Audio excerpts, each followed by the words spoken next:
foi com título? Ixi, foi sem o título. Olá! Olá. Bom dia, boa tarde, boa noite. Para você que está assistindo a reprise da nossa live, eu sou Ana Júlia Aguilera Gomes, advogada e facilitadora de diálogos. Eu sou Lígia Maria Aguilera, psicóloga clínica e social, especialista em atendimento de casais e família. Nós estamos aqui ao vivo no projeto 1203 para conversar com você sobre o relacionamento de família e relacionamento de casal. O tema de hoje é cooperação e competição nos nossos relacionamentos. Ele está ligado com o tema da live de segunda-feira dessa semana, que foi o dia 6 de julho, em que nós falamos sobre... Competição também, sobre relacionamento. Ai, Ana Júlia, não sei. Gente, nós falamos sobre proatividade e cooperação no lar. Esse é o título. Isso mesmo. Mas enfim, porque a base desse assunto é exatamente qual que é a dinâmica do relacionamento na família. É de cooperação ou é de competição? E aí, por causa dessa liga, desse link entre o tema da segunda-feira e o tema de hoje, por isso que nós estamos falando. Então, se você quiser saber um pouco mais sobre cooperação no lar, na sua casa, você pode assistir a live do dia 6 e, se ficar com alguma dúvida, talvez a live de hoje te responda, aprofunda esse assunto. É isso. E vou começar lendo um texto que eu gosto muito, do Rubem Alves. Eu gosto das crônicas do Rubem Alves porque ele consegue trazer analogias que se aplicam com muita clareza naquilo que nós vamos falar hoje. Então, ele tem uma crônica no livro O Retorno Eterno. Peraí que não dá pra ver, tipo aqui. Retorno Eterno, de Rubem Alves. O texto é tênis e frescobol. Depois de muito meditar sobre o assunto, concluí que os casamentos são de dois tipos. Há os casamentos do tipo tênis e há os casamentos do tipo frescobol. Os casamentos do tipo tênis são uma fonte de raiva e ressentimentos e terminam sempre mal. Os casamentos do tipo frescobol são uma fonte de alegria e têm a chance de ter vida longa. Explico-me. Para começar, uma afirmação de Nietzsche, com a qual concordo inteiramente. Dizia ele: ao pensar sobre a possibilidade do casamento, cada um deveria se fazer a seguinte pergunta: você crê que seria capaz de conversar com prazer com esta pessoa até a sua velhice? Tudo o mais no casamento é transitório, mas as relações que desafiam o tempo são aquelas construídas sobre a arte de conversar. Sherazade sabia disso. Sabia que os casamentos baseados nos prazeres da cama são sempre decapitados pela manhã. Terminam em separação, pois os prazeres do sexo se esgotam rapidamente, terminam na morte, como no filme O Império dos Sentidos. Por isso, quando o sexo já está morto na cama e o amor não mais se podia dizer através dele, ela o ressuscitava pela magia da palavra. Começava uma longa conversa sem fim, que deveria durar 1001 noites. O sultão se calava e escutava suas palavras como se fossem música. A música dos sons ou da palavra é a sexualidade sob a forma da eternidade. É o amor que ressuscita sempre depois de morrer. Há os carinhos que se fazem com o corpo e há os carinhos que se fazem com as palavras. E contrariamente ao que pensam os amantes inexperientes, fazer carinho com as palavras não é ficar repetindo o tempo todo eu te amo, eu te amo, eu te amo. Barthes advertia: passada a primeira confissão, eu te amo, não quer dizer mais nada. É na conversa que o nosso verdadeiro corpo se mostra, não em sua nudez anatômica, mas em sua nudez poética. Recordo a sabedoria de Adélia Prado, erótica é a alma. O tênis é um jogo feroz. O seu objetivo é derrotar o adversário. E a sua derrota se revela no seu erro. O outro foi incapaz de devolver a bola. Joga-se tênis para fazer o outro errar. O bom jogador é aquele que tem a exata noção do ponto fraco do seu adversário. E é justamente para aí que ele vai dirigir a sua cortada. Palavra muito sugestiva que indica o seu objetivo sádico, que é o de cortar, interromper, derrotar. O prazer do tênis se encontra, portanto, justamente no momento em que o jogo não pode mais continuar, porque o adversário foi colocado fora do jogo. Termina sempre com a alegria de um e a tristeza do outro. O frescobol se parece muito com o tênis. 2 jogadores, 2 raquetes e uma bola. Só que, para o jogo ser bom, é preciso que nenhum dos dois perca. Se a bola veio meio torta, a gente sabe que não foi de propósito e faz o maior esforço do mundo para devolvê-la gostosa no lugar certo para que o outro possa pegá-la. Não existe adversário porque não há ninguém a ser derrotado. Aqui, ou os dois ganham ou ninguém ganha. E ninguém fica feliz quando o outro erra, pois o que se deseja é que ninguém erre. O erro de um no frescobol é como ejaculação precoce, um acidente lamentável que não deveria ter acontecido. Pois o gostoso mesmo é aquele ir e vir, ir e vir, ir e vir. E o que errou pede desculpas, e o que provocou o erro se sente culpado. Mas não tem importância, começa-se de novo esse delicioso jogo em que ninguém marca pontos. A bola são as nossas fantasias, irrealidades, sonhos sobre a forma de palavras. Conversar é ficar batendo sonho para lá, sonho para cá, sonho para lá, sonho para cá. Mas há casais que jogam com os sonhos como se jogassem tênis. Ficam à espera do momento certo para a cortada. Camus anotava no seu diário pequenos fragmentos para os livros que pretendia escrever. Um deles, que se encontra nos primeiros cadernos, é sobre este jogo de tênis.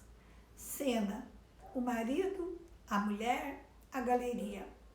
O primeiro tem valor e gosta de brilhar. A segunda guarda silêncio, mas com pequenas frases secas destrói todos os propósitos do caro esposo.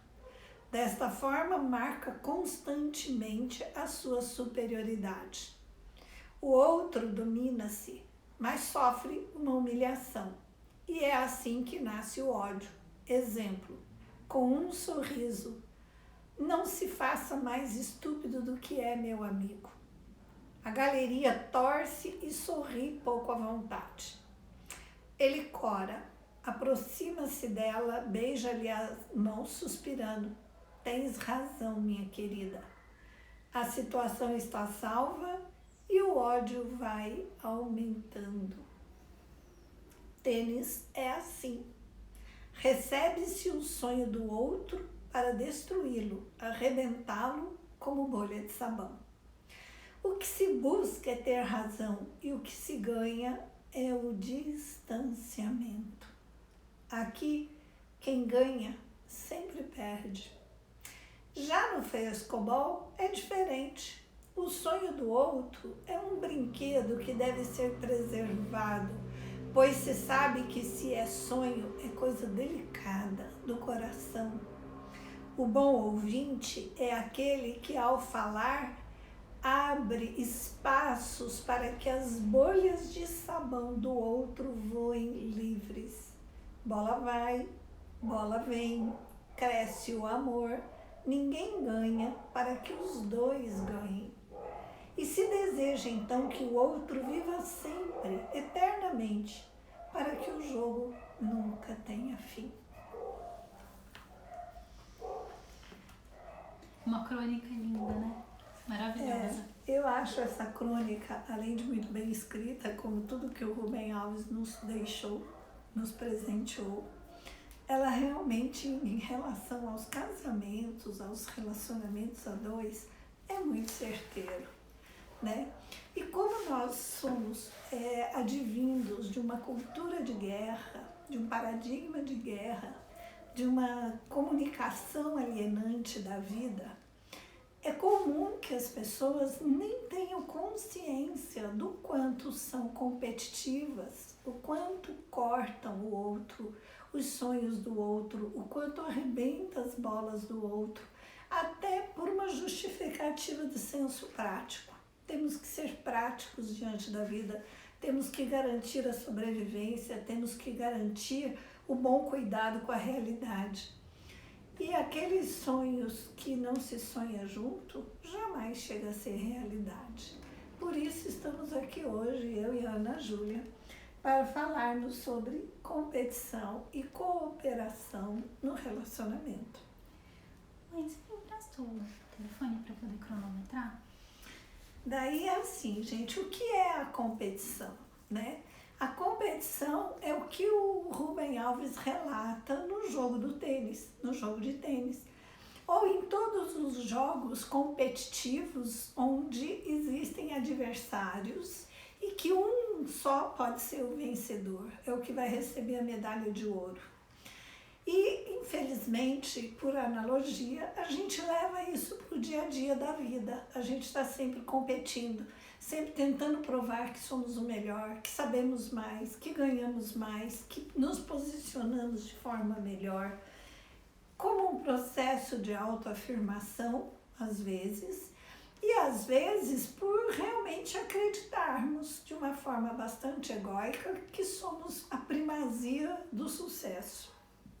Na competição, o ser humano competitivo e que tem isso muito introjetado em si mesmo, ele não consegue se abrir para acolher o outro e integrar a história, a vivência, o conteúdo do outro, à sua própria vivência, à sua própria história.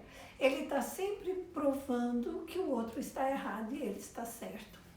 Ele está sempre afirmando os seus próprios conceitos, a sua própria postura, os seus achismos e tudo mais. E geralmente quem convive com a pessoa competitiva acaba julgando, que é o que a gente não gosta que aconteça na comunicação não violenta, mas a gente acaba afirmando, é muito egoísta, só pensa nele, só ele está certo, né? Ou só ela é a dona da verdade, só ela sabe como que as coisas precisam ser feitas, só ela tem o comando das coisas. E essa é o que o Macho chama de comunicação alienante da vida, né? Que é exatamente o contrário, digamos, contrário da comunicação não violenta. Exato, é exatamente o contrário. E a cooperação? O que é a cooperação? A cooperação é exatamente aquilo que a gente pretende construir com a cultura de paz, onde todos ganham, onde eu, como no jogo do frescobol, faço todo o esforço necessário para não errar a bola, para poder acolher a bola que veio errada do outro e colocá-la de uma forma ok para ele. E que mesmo quando há erros, dois juntos assumem isso, se reorganizam e começa de novo, né? O jogo do bem-estar, o jogo do prazer. E para falar um pouco melhor sobre a comunicação não violenta e a cooperação nos relacionamentos, a Ana Júlia vai falar. Como que você vai falar agora ou não? Não. É daqui a pouco.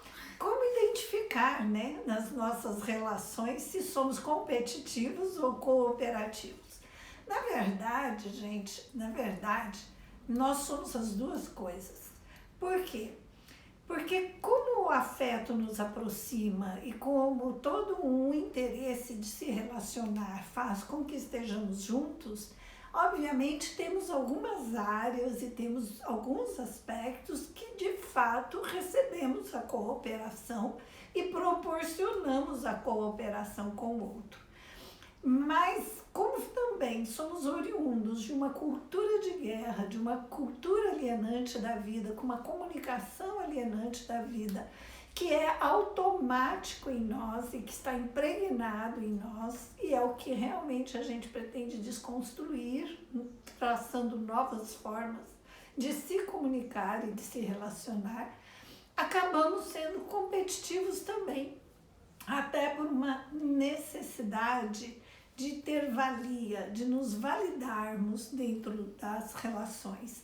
E a gente tem lá no fundo um pouco de insegurança, medos, crenças, preconceitos que acabam gerando atitudes competitivas que saem automaticamente e que a gente nem percebe. A gente só vai perceber mesmo a hora que tudo deu errado e criamos um abismo entre nós e o outro, ao invés de construirmos pontes. Então, como identificar isso dentro das relações? Na hora que a gente briga, na hora que gera discussões, e como a gente resolve, como é a resolução dessas brigas, né? Existem casais que imediatamente pedem desculpa um para o outro e falam, puxa, falamos tudo errado, não era nada disso que a gente precisava conversar, vamos retomar essa conversa e falar de outro jeito. Isso tem uma boa proposta de cooperação por trás.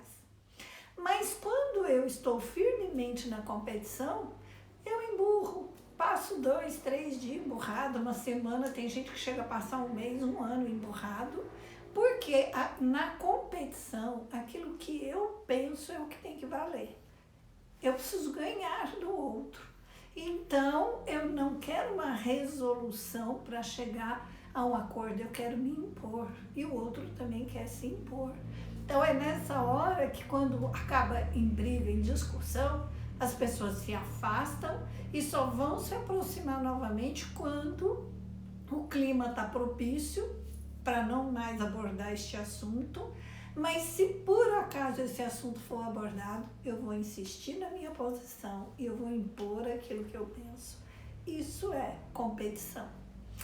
E também tem aquele caso do sapo que a pessoa vai engolindo, né? E vai virando a bola de neve, vai virando a bola de neve, vai virando a bola de neve, ela vai rodando, vai crescendo e aí de repente estoura. Ou criando uma desavença, um conflito maior, mais profundo no relacionamento, porque aí vem uma situação relacional de desgaste, ou que a gente chama de boleto, né? Que acaba virando um sintoma psicossomático, né? Somatiza aquilo que você vai engolindo, que você vai ali tolerando, que você vai, digamos assim, se ferindo, né, em alguma medida. Se ferindo e não cuidando dessa ferida. Vai se ferindo e não cuida dessa ferida. Uma hora a conta chega, né? Em forma de algum distúrbio grave, né? Ou de separação. Porque aí a hora que põe os sapos para fora, vem o brejo inteiro e aí não tem mais conserto e acaba gerando a separação, infelizmente, né? Então, qual desses mecanismos, qual dessas formas de comunicação predomina no relacionamento a dois, no relacionamento com as pessoas, no relacionamento familiar que você tem? Você consegue saber, você consegue perceber isso?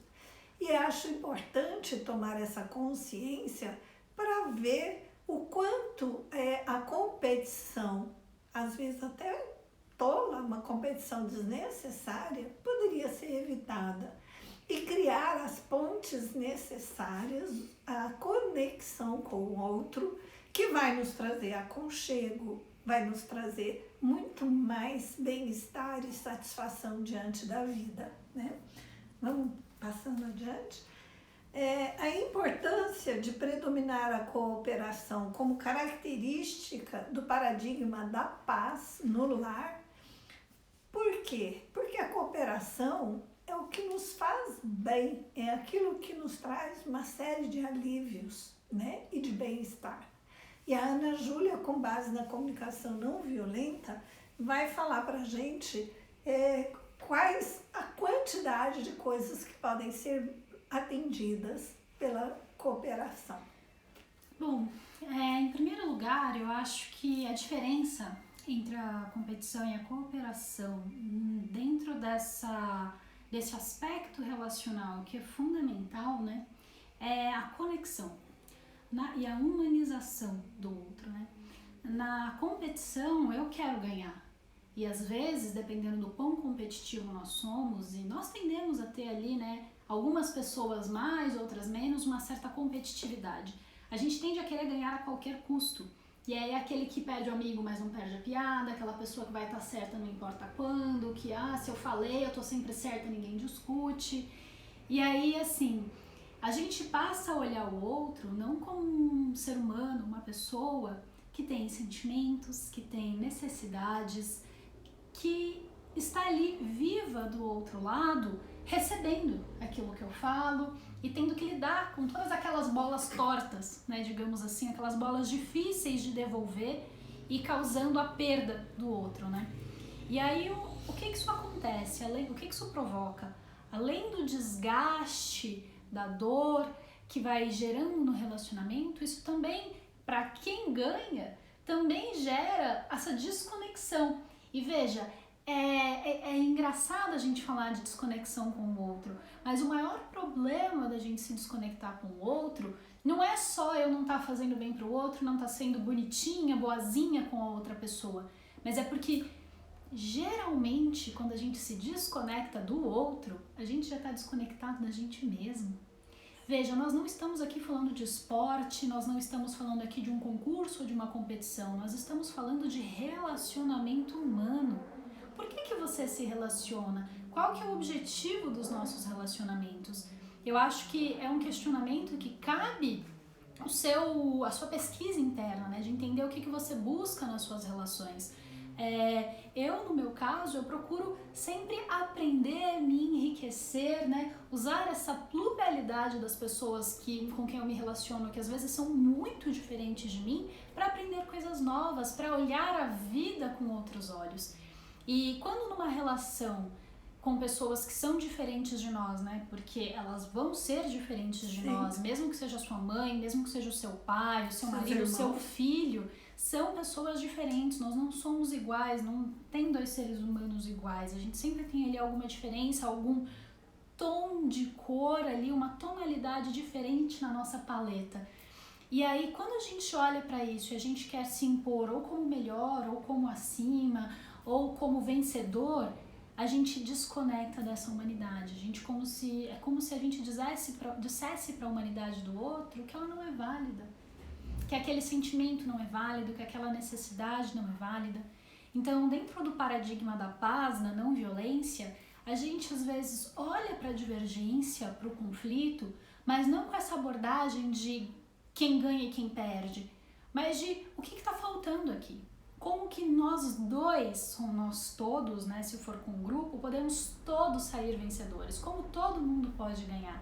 Porque essa a metáfora do frescobol e do tênis. Não sei se vocês que estão assistindo conhecem o frescobol, mas o frescobol é um jogo que costumam jogar ali na praia, no parque, que é 2 raquetes, uma bolinha também, só que a ideia é não deixar a bola cair, a gente faz tudo para essa bola não cair, a bola não pode cair, então a gente sai correndo, a gente cai, a gente ajoelha, e aí é exatamente isso que o Rubem Alves falou, se a bola vem meio torta, quando a gente recebe ela meio torta, a gente faz todo o possível para recuperar e devolver gostosa, devolver fácil, e essa é a dinâmica dos nossos relacionamentos, a gente quer estar ali para nos sentirmos bem, para o outro se sentir bem e para juntos nós podermos crescer, nos desenvolver, aprender coisas novas.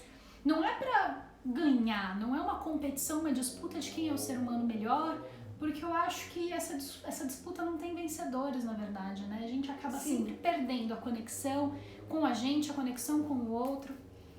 E aí eu havia falado para vocês, né, sobre essa questão da dificuldade sobre essa questão da conexão com o outro que a gente perde na competição ser, na verdade, um alerta de estarmos perdendo a conexão com nós mesmos. Porque não existe uma necessidade humana fundamental de ganhar. Não existe uma necessidade de ser vencedor, de ser superior, de ser melhor que o outro. Isso não é uma necessidade.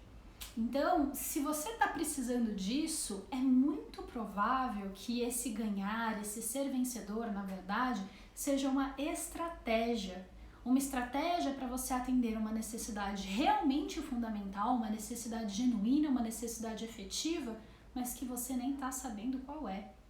E a mesma coisa para o outro. Se você é quem, digamos, está perdendo, né? Se é o outro que está trazendo essa competitividade para a relação, humanizá-lo é olhar também com esse olhar de que a competição, o ganha-perde é uma estratégia para essa pessoa, de repente, buscar uma outra necessidade dela ali que não está sendo atendida. E que não está nem sendo percebida.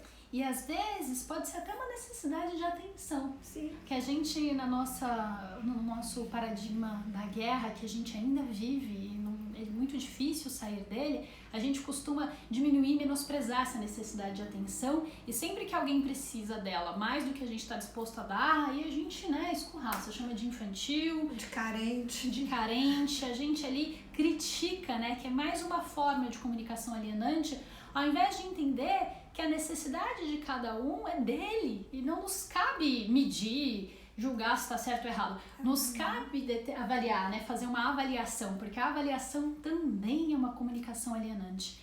Então, nos cabe, diante da necessidade do outro, ver se nós nos conectarmos com nós mesmos e ver se dentro da gente tem essa disposição de contribuir, de cooperar. Porque às vezes a gente realmente não, às vezes nós não estamos disponíveis para a cooperação com o outro porque nem nós estamos bem.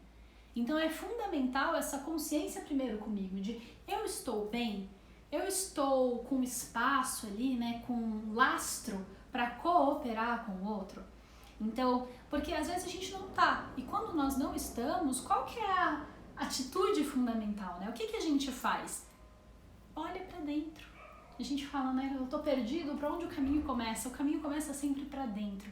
Então olhar para dentro de você e ver o que tá faltando, o que não tá bem.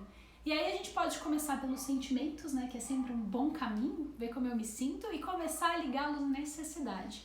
E uma vez que essa necessidade está atendida e eu estou pronta para a cooperação, aí vem o que a cooperação atende, quais são as necessidades que a cooperação atende, porque aí a gente fala finalmente da cooperação, que ela é boa, que ela é produtiva, que ela auxilia, mas ela é importante e valiosa, valorosa, por causa da quantidade de necessidades humanas fundamentais que ela atende por si só. Só por ter cooperação, não quer dizer que você vai...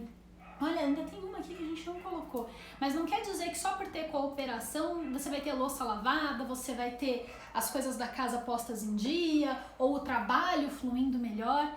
A cooperação é um modo de atender muitas necessidades. Ontem eu e a Lígia aqui sentamos, pegamos a listinha do Marshall, e do Manfred Max Neef, e demos uma olhada rápida em o que a gente pode fazer, quais são as necessidades que possivelmente a cooperação atende? De imediato. De imediato. E veja, essa proposta que nós vamos trazer para vocês agora é o ponto de vista meu e da Lígia. Pode ser que para você outras necessidades sejam atendidas, sim, mais do que essas, menos do que essas, mas fica já essa sugestão de reflexão para você olhar para a importância da cooperação na nossa rotina, no nosso dia a dia, o quanto ela nos abastece profundamente. Então, a gente agrupou, são 6 grupos de necessidades e 14 necessidades. Eu tô olhando pra cá porque lembra que eu fico nervosa e me dá tela azul quando eu vou falar? Então, eu, em vez de picar aquele papelzinho, eu montei slides. Então, aqui tá o computador. Então, vamos lá.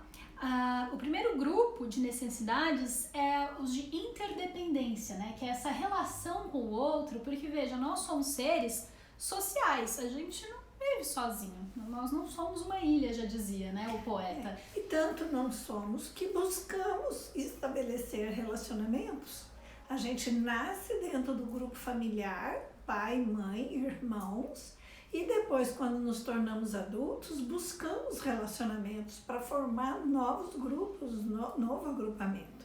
Então, somos seres gregários, não somos seres isolados, não somos ilhas. E aí, essas necessidades de interdependência, onde está esse grupo da interdependência, é onde está a maior quantidade de necessidades. Porque é isso, a cooperação na relação com o outro, com os outros, ela vai atender, ela vai pegar essa interdependência e vai abraçar praticamente, vai falar, oi, eu vim aqui para te atender. Então, por exemplo, necessidade de contribuição. Sabe, quando você acorda de manhã e você foi dormir sabendo que tinha uma louça gigantesca para lavar e que quando você acordasse, e aí você falou, não, eu vou deixar para lidar com essa montanha, com esse monstro da louça amanhã cedo. E aí você acorda e alguém já levantou antes de você e lavou toda a louça. E você chega na cozinha e aquele monstro que praticamente virou um pesadelo, né? Ai meu Deus, aquela louça, panela de pressão, travessa, prato, coisa, tá lavada. Só de olhar para isso, você já tem aquela necessidade de contribuição. Nossa, olha como contribuíram comigo. Mas mais do que isso, a contribuição que nós podemos dar. Porque ao dar contribuição, dentro da gente, a gente desenvolve a autonomia, a gente desenvolve a nossa força interna. Eu sou capaz, eu posso. E contribuir para a vida do outro, gente, é muito enriquecedor. Ver aquela pessoa que você gosta, que você ama, que é importante para você, com a vida um pouquinho mais fácil por causa de uma atitude que você fez. Então, por exemplo, nessa situação da louça, vamos supor que você é um casal com uma mulher ou com um homem, então lá olharam para aquela louça à noite e falaram, não, amanhã a gente cuida disso. E aí você ou perdeu o sono, acordou mais cedo e vai lá e pensa, sabe aquela louça? Eu vou aproveitar que eu acordei mais cedo, que eu perdi o sono, e eu vou deixar essa louça pronta. Porque aí, quando a minha companheira ou o meu companheiro acordar, ele vai ver que tá tudo pronto. Isso é contribuir para o outro. E é uma necessidade humana fundamental. Outra necessidade é a de participação. Então, quando a gente envolve, né, e de pertencimento, eu vou falar das duas juntas, tá? Porque eu acredito que a necessidade de participação e de pertencimento, elas andam ali, ó, de mãozinha dada, assim, ó. Bem grudadinhas. Geminhas. E aí, quando a gente, por exemplo, inclui dentro da casa, né, as crianças, os jovens, os adolescentes dentro da rotina das tarefas domésticas, a gente diz para eles, vocês pertencem ao nosso lar. Vocês participam da nossa rotina ativamente. E isso também os fortalece e fazem com que eles tenham essa sensação de interdependência, de olha, eu sou útil para minha mãe, eu contribuo para o meu lar, para minha casa, para o meu pai, para o meu irmão. Eu tenho essa capacidade dentro de mim, essa força dentro de mim. E isso é muito importante para nós enquanto seres humanos, né? Exato. E aí eu estou participando das atividades domésticas, eu estou contribuindo com o grupo com o qual eu pertenço. Então é participação, contribuição, pertencimento, alimentando a sua referência de que lugar eu sou. Eu sou desse lugar onde eu tenho espaço para participar, para contribuir e para pertencer. Isso nos referencia. Tem um outro exemplo que eu gosto também dessa participação e desse pertencimento e de novo da louça, né? Eu falo da louça porque eu acho que é uma situação que todo mundo enfrenta em casa, né? Todo mundo tem que lidar com louça, não tem jeito de escapar. Mas quer ver como o pertencimento e a participação são muito fortes no lavar a louça? Quando nós vamos na casa de pessoas que nos são estranhas ou vamos lá pela primeira vez, dificilmente a gente lava a louça. É verdade ou não é? O anfitrião, a dona, o dono da casa, a anfitriã, não nos deixa lavar a louça. Não, visita, não lava a louça. Mas aquela amiga ou aquele familiar que é muito próximo da gente, né? A casa dos nossos pais, a casa dos nossos irmãos, a casa dos nossos filhos, a gente chega lá, às vezes vê a louça, ninguém nem precisa pedir, a gente lava, a gente toma iniciativa, ou pedem pra gente, olha, você pode me dar essa ajuda aqui, lavar essa louça? Isso é não só intimidade, mas isso é pertencimento. Você pertence aqui ao meu núcleo, à minha família, ao meu ambiente. Então também é um sinal ali de intimidade, né? De poder participar. Sim, de integração e de comunhão, que são as necessidades de interdependência também, né? Quando podemos cooperar com o contexto que a gente está atuando, a gente se sente integrada nele. né? E em comunhão com aquelas pessoas que estão interagindo conosco.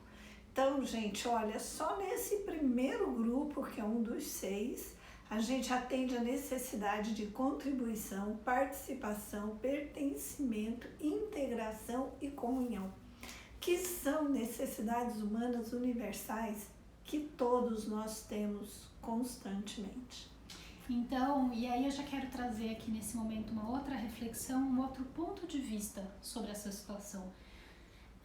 Quando alguém te pede cooperação, você já pensou que ela não está só te pedindo, por exemplo, para lavar a louça, que ela pode estar te pedindo para atender todas essas necessidades dela?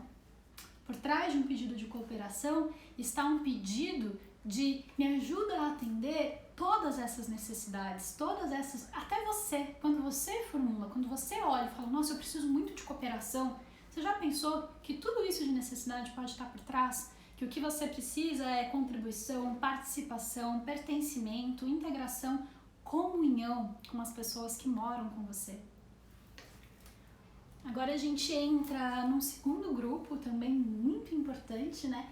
Que a cooperação promove a proteção, o atendimento da necessidade de proteção. Olha, essa é muito importante. Num relacionamento a 2, nós já fizemos uma live sobre solidão a 2 e já falamos também da falta de proatividade, né, no relacionamento. O quanto o fato de uma pessoa que convive conosco e que faz parte do nosso vínculo, quando ele coopera com coisas bobas, até de só nos ouvir um desabafo, o quanto ele atende a nossa necessidade de ordem, segurança e conforto, que significam proteção, que é a nossa necessidade humana de proteção. Todos nós temos a necessidade de nos sentirmos acolhidos, protegidos, amparados, né? E quando a pessoa coopera conosco, ainda que seja, né, minimamente, isso abastece a nossa alma no sentido de ordem, de segurança e de conforto. Exato. Então, a cooperação não é só ticar uma tarefa da lista de pendência. A cooperação ela também significa proteção. E não é só a proteção que você recebe, mas também a proteção que você pode oferecer. Que você oferece. Então, imagina para uma criança poder sentir que, em alguma medida, ela oferece proteção para os pais. Ela oferece proteção para o núcleo familiar, para o irmão, para a irmã.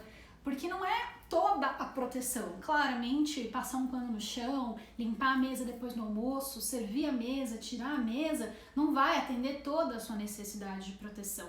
Mas vai ali, ó, contribuindo de grão em grão, enchendo o papo da galinha. De grão em grão, abastecendo toda aquela família de bem-estar, de satisfação, de necessidades atendidas.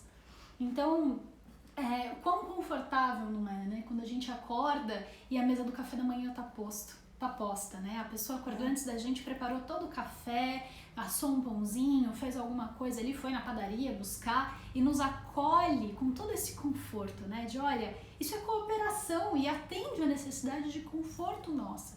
E como a gente pode promover para o outro, às vezes com ações muito simples, muito triviais ali do dia a dia, conforto, segurança, por meio de, sei lá, simplesmente organizar ali, né, as almofadas no sofá da sala, tirar ali a bagunça das revistas, arrumar um pouco o ambiente. É isso aí. E a ordem também é uma necessidade que a gente às vezes tende a associar, porque é muito comum que tenha nos relacionamentos o organizado e o desorganizado. O bagunceiro. O bagunceiro. E aí, do ponto de vista da bagunceira, que nessa relação aqui de mãe e filha familiar, gente, a bagunceira sou eu, a organizada é a Lídia. E do ponto de vista minha, de bagunceira, especialmente quando eu era mais nova, quando eu era adolescente, quando eu era criança, até a adolescência isso perdurou, era um saco. Nossa, como era um saco. Eu não via o menor sentido de ter que ficar ali arrumando os trem, põe trem pra cá, põe trem pra lá, ai, ter que juntar os brinquedos, não fazia sentido. Conforme eu fui ficando adulta e a minha consciência foi se expandindo, a minha autoconsciência foi se desenvolvendo e eu pude também ter consciência acerca dos outros, das outras situações, eu percebi o quanto a ordem é importante para a fluidez, o quanto as coisas organizadas, o quanto com as coisas organizadas a vida flui melhor, as coisas vão mais fáceis. Então, se você chega na cozinha e precisa preparar uma refeição, a louça lavada, limpa, organizada, a pia sem, por exemplo, a compra do supermercado guardada, posta no lugar certo, facilita, porque aí você chega ali rapidinho, já pega, já corta, já arruma, já faz e pronto, fica muito mais fácil. O quanto a ordem te ajuda a encontrar aquilo que você precisa fácil, porque você sabe, olha, faca fica na primeira gaveta do armário, não vai ter faca, sei lá, dentro do armário, entendeu? Dentro das portas do armário, ela fica na gaveta. Então, o quanto a ordem é importante para esse bem-estar e para reduzir o desgaste, né? De não tô achando, atrasa, quando a gente não acha as coisas, a gente se atrasa, a gente se perde, se irrita, briga com os outros, não é mesmo? É isso aí. Então, a ordem também faz parte da proteção do conforto, né? E é uma necessidade humana universal. Fundamental. Fundamental. O terceiro grupo, não, ainda tem mais duas necessidades de proteção, que é paz. Não, aqui não é proteção, aqui é sentido. Eu escrevi errado, mãe. Tá. Então, é sentido? Eu acho que é sentido. Deixa eu ver aqui, gente. Eu faço os slides e aí às vezes fica coisa errada. Deixa eu só ver se é sentido. Não é sentido, gente. Eu esqueci o que é. Ordem e segurança. Tem também a necessidade de paz e tranquilidade, que são atendidas através da cooperação. Quando a gente confia, né, quanto mais a gente estabelece um clima de cooperação mútua nas relações, mais a gente confia, né? Mais a gente vai criando a conexão e a confiabilidade nessa relação. Em função do aumento dessa confiabilidade, a gente vai sentindo paz interiormente e vai sentindo tranquilidade.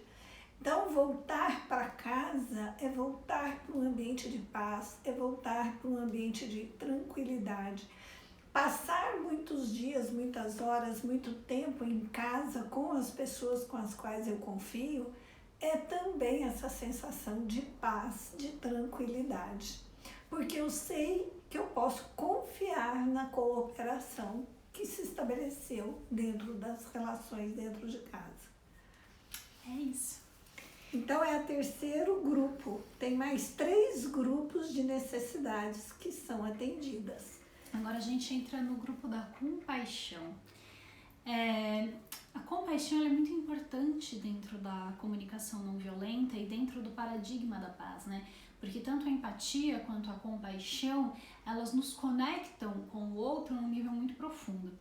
Mas é importante a gente falar que dentro da autoconsciência emocional é fundamental desenvolver a compaixão por nós mesmos, por você mesma, por você mesmo.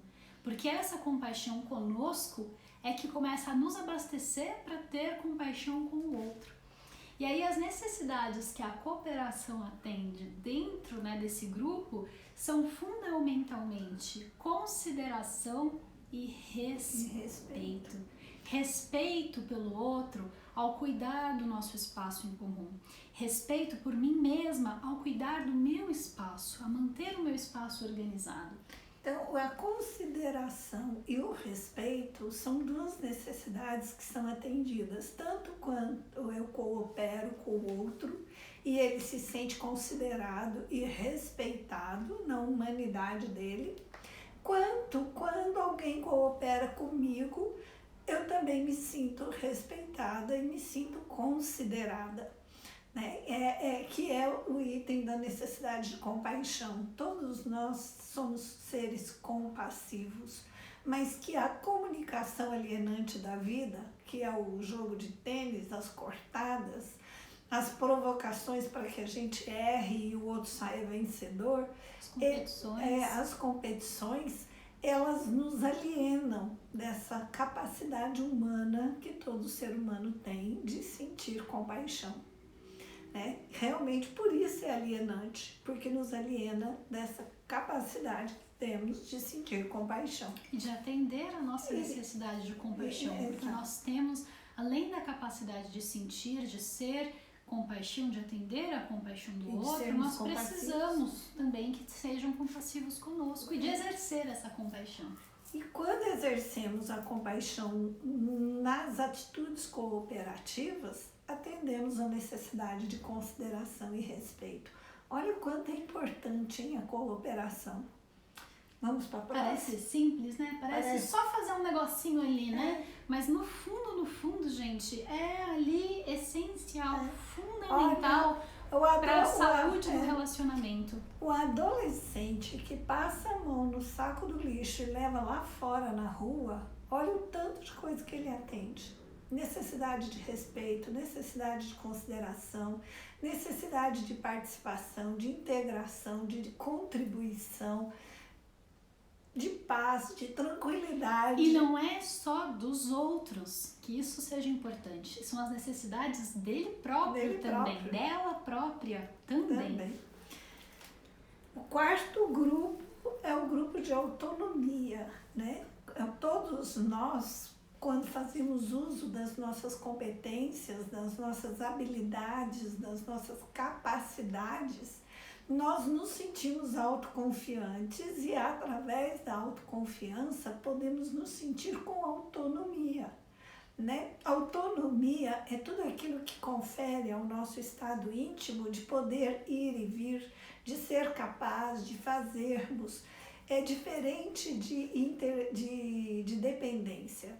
Dependência é quando eu preciso de outro de um modo que eu não sobrevivo sem ele. O bebê, ele é dependente, porque se alguém não alimentar o bebê, não der banho, não trocar as fraldas, ele não sobrevive.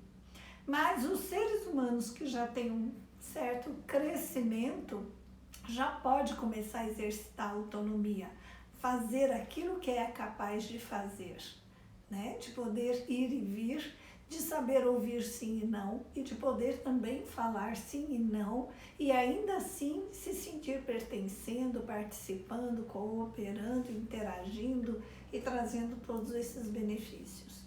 Então, quando nós cooperamos, lembra que lá no comecinho, né, a gente falou sobre a necessidade as necessidades do grupo da interdependência, né, que são contribuição, participação, pertencimento. Você consegue perceber o que tem por trás de tudo isso? Junto com todas essas necessidades, vem a famosa, a tão almejada autoestima. Então a gente fica às vezes ali, né, correndo atrás dessa autoestima, achando que é uma cirurgia, que é uma transformação, que é uma maquiagem, que é um exercício mirabolante até a exaustão. Que é uma barriga de tanquinho. Ou que é alguma coisa que a gente compra, alguma coisa que alguém nos dá. E não. Olha como pode ser simples, como pode ser fácil desenvolver a nossa autoestima e contribuir para a autoestima do outro também. É só cooperar. Quando a gente coopera, nós nos sentimos estimados, nós nos sentimos importantes, porque olha, a gente pertence, a gente contribui. Veja, é simples. E é isso que eu acho fantástico nessa visão, nessa abordagem do paradigma da paz. Então, vamos para o último grupo, agora de necessidades, que são o grupo das necessidades de sentido. E aí a necessidade que a gente elencou, que a gente escolheu nesse grupo, foi a de gratidão. E desse sentido, e dessa necessidade, né? Engraçado, necessidade e gratidão. Gratidão não é um sentimento? Não, gente. Gratidão não é só um sentimento, ele é uma necessidade. Quando vivemos uma cultura de paz, quando podemos desenvolver a nossa capacidade amorosa, afetiva, de integração, de compaixão, de conexão com o outro, a gratidão é atendida, ela é espontânea, né? A gente expressa gratidão, a gente recebe a expressão de gratidão do outro. E isso brota espontaneamente, porque temos nossas necessidades humanas atendidas dentro do nosso contexto. Isso realmente nos torna gratos. No jogo de disputa, de competição, de perdas, que a gente tem que necessariamente cortar o outro para que eu saia vencedor, eu vou ser grato a quê? Se eu sou o bom, se eu sou o máximo, se eu sou o vencedor, se eu estou no topo, eu não tenho que ter gratidão a nada, nem a ninguém. Eu só acho que eu sou extremamente capaz de me virar sozinho e por isso eu sou o vencedor. E aí, nesse processo, nós vamos pouco a pouco nos desconectando na nossa própria humanidade. E aí a gente percebe, a gente acaba ampliando isso, né? E sendo agressivo com as pessoas, julgando todo mundo, roubando, crítico. Uma série de comportamentos que os outros vão ver e vão se sentir mal porque não atende às necessidades deles e vão começar a se afastar. E aí, quando começamos a ficar sozinhos, a gente começa a sentir a nossa autoestima baixa, começamos a nos sentir tristes, até angustiados, ansiosos, a gente sente medo. E aí, quando vamos ver, olha lá, as nossas necessidades não foram atendidas porque estávamos o tempo todo, durante um longo período ali, desenvolvendo competição com todo mundo. Competição com a minha mãe, competição com meu pai, com meu irmão, com meu marido, com a minha esposa, com meu filho, com a minha filha. Tô sempre ali competindo. E veja como é simples começar a reverter, a transformar essa situação por simplesmente cooperar. Então, voltando, né, naqueles exemplos que a gente trouxe, nós trouxemos no começo da live para você, que é de acordar de manhã e a louça tá lavada, não acordar de manhã e ver a mesa do café da manhã posta. Qual que é a necessidade, junto de todas as outras que nós já falamos, que com certeza vai brilhar dentro do seu coração? Gratidão. Você vai olhar para aquilo e vai sentir uma série de sentimentos positivos, né, que correspondem a necessidades atendidas, e com certeza você vai estar grato, porque a sua necessidade foi atendida. Você teve ali cooperação, você teve pertencimento, você teve interdependência, teve proteção, teve tanta coisa atendida, e a gratidão vem junto. Olha, são 14 necessidades por simplesmente cooperar. Então, se para você tá difícil cooperar em casa, se você não consegue ter a proatividade, não consegue ter iniciativa, se você não está conseguindo sair do lugar, talvez seja um bom caminho olhar para essa cooperação e proatividade no lar pelas necessidades que são atendidas. O que você atende lavando a louça, o que você atende lavando o carro, tirando lixo, estendendo a cama, organizando a sua própria bagunça, pondo os sapatos no lugar dos sapatos, após o banho, pondo a roupa suja no cesto, né? Estendendo a toalha molhada para não ficar jogada molhada em qualquer lugar. Então, gente, são muitas necessidades atendidas. A gente ainda tem alguns aspectos aqui para falar. Temos mais 4 minutos, mais ou menos. Eu acho que 6 minutos. Temos uns 6 minutos. Então, o que impede você de ter essas dinâmicas cooperativas no seu lar e no seu relacionamento? Você quer falar? Não, pode falar. Então, pode ser, por exemplo, o foco nessa competição, a desconexão com você mesmo, de não perceber qual necessidade sua você está tentando atender com essa competição e ver se ela efetivamente atende, porque às vezes a gente tem a ilusão ali, né, a falsa impressão de que a vitória nos satisfaz, nos atende. Mas será que ela perdura? Será que ela se sustenta no médio prazo, no longo prazo, dentro dessa relação, dentro de você?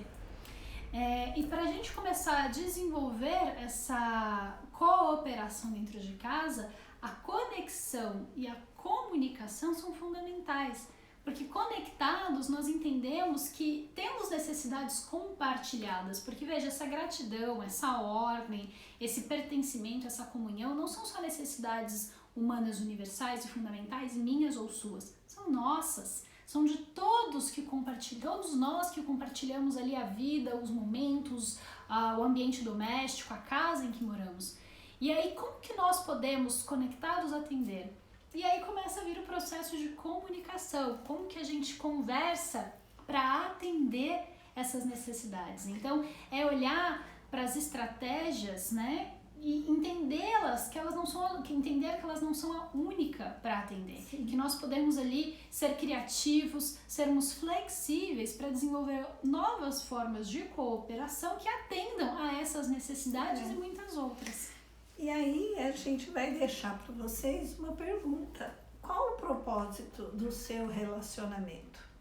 Para não falar do relacionamento doméstico em si, né, vamos falar do emprego. Por que você busca um trabalho?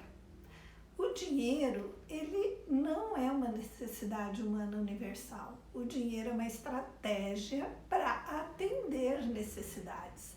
Então, se você trabalha só para obter o dinheiro, sair de casa para trabalhar exige um esforço interno imenso, é muito ruim.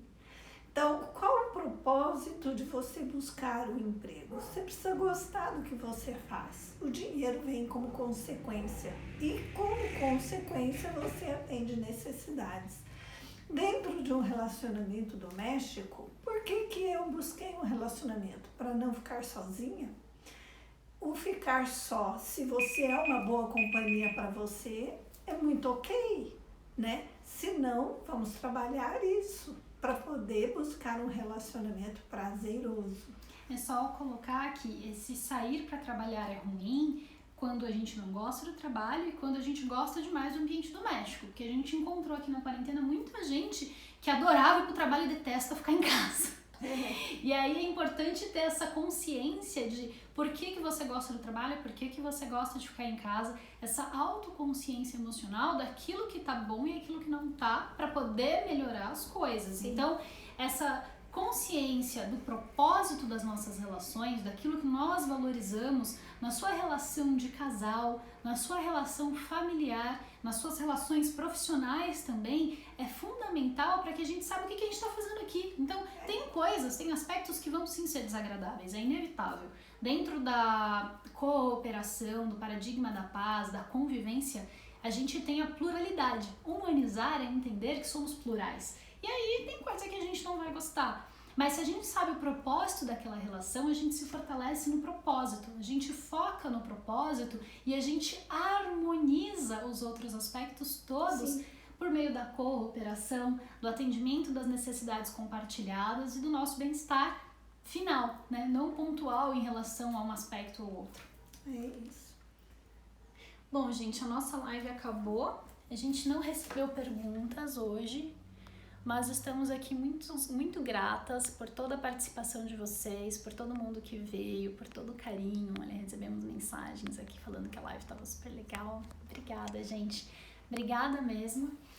E convidamos você que está aí assistindo, tanto a gravação quanto ao vivo, a vir participar conosco. Toda segunda e quarta-feira, ao 12h03, nós fazemos essas lives e elas sempre ficam gravadas. Então, se você não puder assistir ao vivo, você pode vir assistir com a gente depois. Sim. A gravação no IGTV da Autoconsciência Emocional. E pode nos mandar perguntas, sempre. Sempre. Que teremos o maior prazer em atender e respondê-las, ok? Muito obrigada. Muito obrigada, gente. Até segunda-feira.